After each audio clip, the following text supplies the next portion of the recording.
Obviously, we have fears that something like Delta can come back. As long as I'm alive, it'll be around. I mean, something like this will be around. The US managed it badly. But I have no doubt that the rate in India is much higher.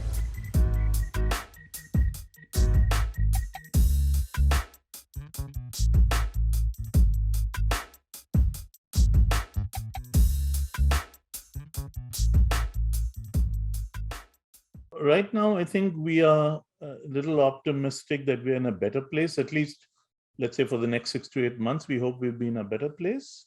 The reasons for optimism are that although Omicron and its variants, so BA.2 is what's in India, mainly are pretty serious, but not as severe as the original viruses. Definitely not as severe as Delta. The reason being that this virus doesn't seem to get into the lungs and the lower respiratory tract as much. So then the severity of disease is less overall. So one, we are in a better place. We are with a virus which is more transmissible. It's more transmissible than Delta.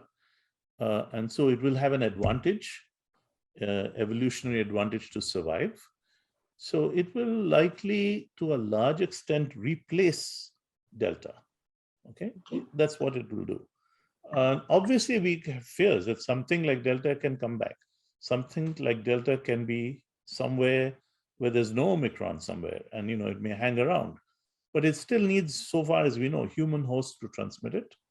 So it has to survive somewhere and be transmitted and then come back. But the whole world is so connected that anything can happen. So our general hope is that Omicron and its other variants are taking over. They will spike, they will decline, they will come back in unvaccinated populations in particular. Hopefully a little milder next time because there's some Omicron specific immunity. Omicron does not give very good immunity against Delta. It provides much less, about 40% of the immunity against Delta than Delta does against Delta. So your protection against Delta is reduced. If you only got Omicron and then you got Omicron again, you're fine. But if you only got Omicron and then that anyway will decline in time, then you got Delta, you don't have much protection against Delta. So yeah, maybe you have some protection because I said 40%, so it's better than nothing. But it's not as good as Delta against Delta. So the Delta waves went away and people who got Delta once were not likely to get Delta twice in that short period. Now we have not just good, decent vaccines, all vaccines help, okay? Obviously some little better than others, but all are helping. They are preventing death, preventing hospitalization to some extent. So in India, if people are hospitalized and Paxlovid is available, then it's going to be manageable. And so we're going to live with the virus. We're going to have some management. Even if something like Delta comes back, the existence of drugs should help us. So I have a feeling that we are going to, with good management, good medicine, good practices, we can come back to some reasonable equilibrium.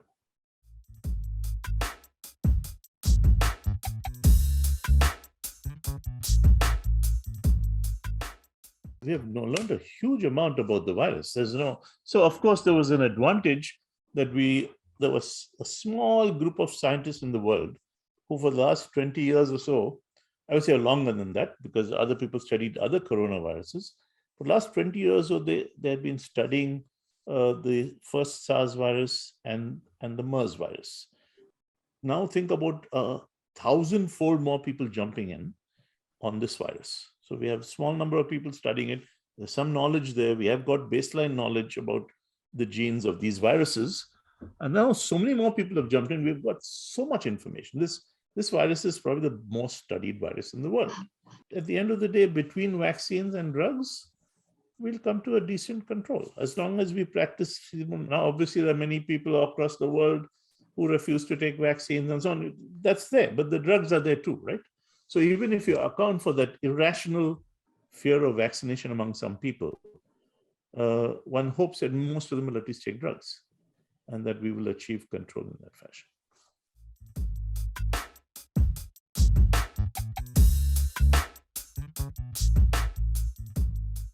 I mean, keep in mind that in India, it's BA.2 mainly. It's for the last month in India, it's been mainly BA.2. Okay. There are not, BA.2 is somewhat different from BA.1, not huge, some differences. And there may be biological differences. There's a paper that came out, it's not yet properly reviewed. We don't know, though it's suggesting some biological differences in the virus. But from what I am learning, and I don't see, nobody's published this yet, Denmark has had BA.2. Whole of South Asia has had BA.2. I am not sure that the death rate is gone up significantly. To my knowledge, it's been less virulent than the past. And so I'm hoping that there's a careful study showing that, what is the chances with BA.2 of hospitalization, of death. My supposition based on, without good studies, just on what I've heard from people, is that it's not so bad. It's a bit like Omicron in terms of pathogenicity, in which case that's good. The peaks are coming down, even with BA.2, everything is coming down. So yes, do not assume that this virus will not cause severe disease and death in a fraction. It will. Okay. But the vaccinated are better off. And with vaccines, drugs, and so on, I think we can come to a decent equilibrium where we will live with the virus and not be worried about it that much.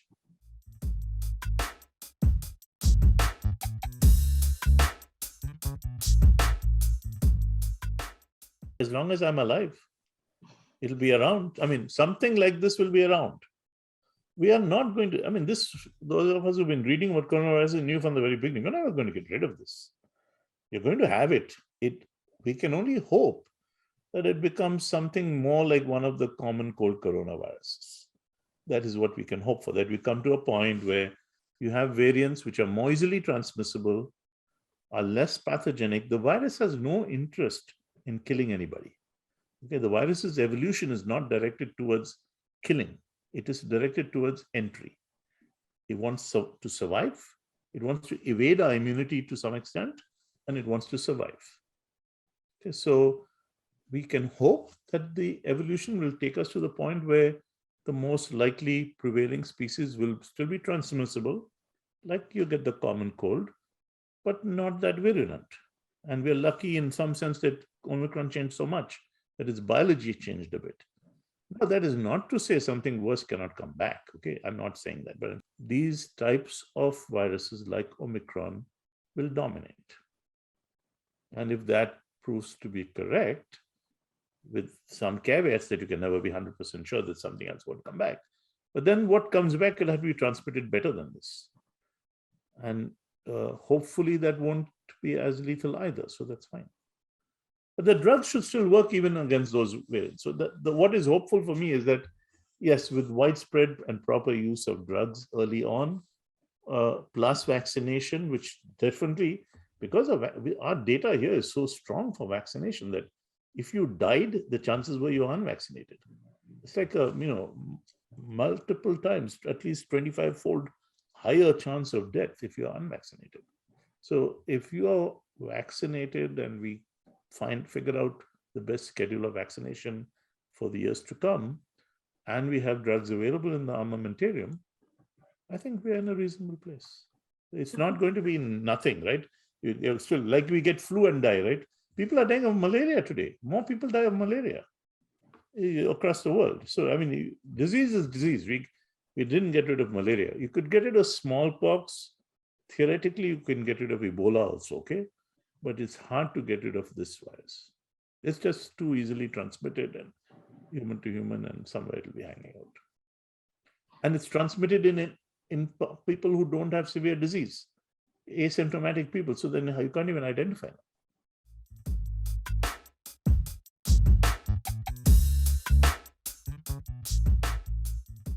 There's a chance, right? You can't make a calculation of that. There's always a chance that will happen. Well, let's hope not, but I'm saying this is definitely possible.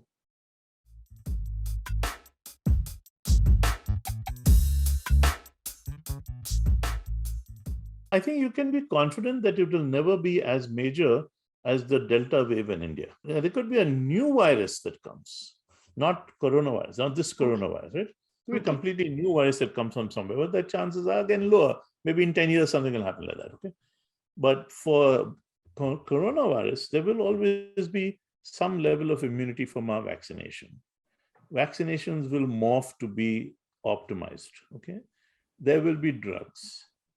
The drugs are very important. So that combination with some knowledge of now what we need to do, it's not like a new disease. In India, people had got too complacent. Last year, by January, February, there was complacency. There was, I would say, it wasn't thoughtful. They were not looking at data. There was, people were holding all sorts of things, declaring victory when that should not have declared. We should have just been watching, see what's happening in South Africa, see what's happening in Brazil at that time, right? And it was happening. And you could say that there's no reason to believe we are superhumans. We are going to get it the same way.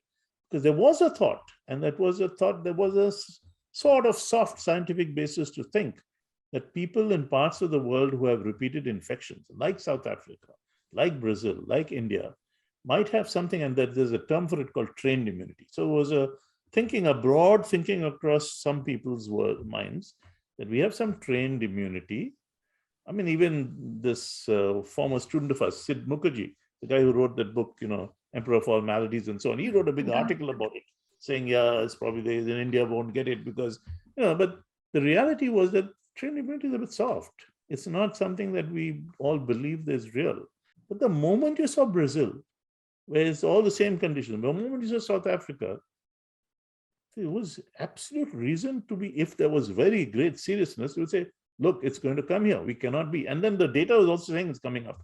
So I think that was a problem. Okay, that was an absence of a strong scientific mindset at some level to have this happen, because that was coming and the people had warned about it too. Okay, so I'm saying the wrong people were giving the warning, the right people didn't know it.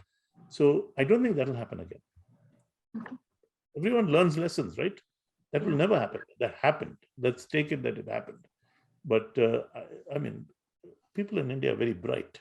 There's lots of education. There is no reason to let it happen again. Okay, that much I hope people don't get complacent and say, now we won't bother. Now we will never. We don't have to worry about oxygen. This is not important. I hope that doesn't happen, and that people stay. That if you look at what happened just now with Omicron, and how good the science was in South Africa in pinning it down so fast, okay? We need that to happen in India too, that you monitor this, a lot more sequencing, a lot more people, paying attention at the public health level. Because India is another place where this can happen. If there's going to be a new and dangerous variant, the chances are higher in South Africa, I would say the most, and then in Brazil and India. Why? One, there are a lot of people in India with tuberculosis. Okay, there's some people with tuberculosis and HIV. They are in the margins of society and are not looked after. They don't get treated. This is much more in South Africa for HIV, right? When you're immunodeficient, that's when the virus can start to mutate more and more. Then you'll start to get some weird variant. So that's the worry, that if there's monitoring in India, as there should be everywhere in the world, see, public health in other parts of Asia has been much stronger. Without Thailand, we won't even have this virus. The Chinese did not reveal anything. The Thais picked it up in a person from Wuhan in January of 2020. And then the Thai virologist saw that there was a sequence put up by one of the Chinese virologists in Shanghai and matched it and said, this is the virus coming from Wuhan. And then it broke open, right? So that level of public health, we need at a broader level in India. The capability is there in India, but has it been structured by government to be present and they'll be monitoring? I'm not sure.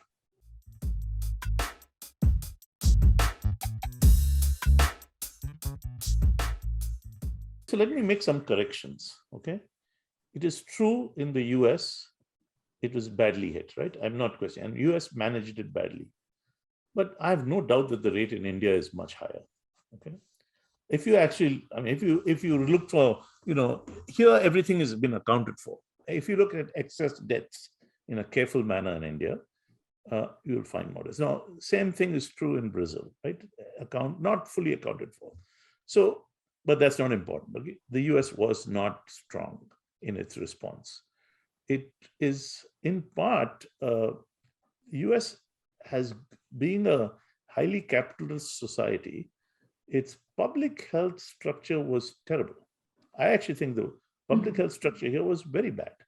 It's changed now a little bit, but at that time, the way medicine is practiced here is very good therapeutically, and very little attention is paid to public health because there's no money in it. And usually most diseases are not an issue here in that sense, right? Infectious diseases other than HIV was never a big issue. Influenza, vaccinations happen, and that's it. When this happened, there are two factors that the US had issues. One, of course, the government was not the smartest government at that time. There's no question. There are a lot of things that should have been done better. But overall, the structure of public health in the US was poor. It is now people have realized that and have tried to correct it. Just because who needed public health? The idea was make the most money from the patient. Who cares about public health? Nobody cared about it, right? Sanitation has nothing to do with this disease, by the way. This disease is just transmitted. You have to meet people, it's transmitted. You can be in the cleanest society, you can have fantastic sanitation.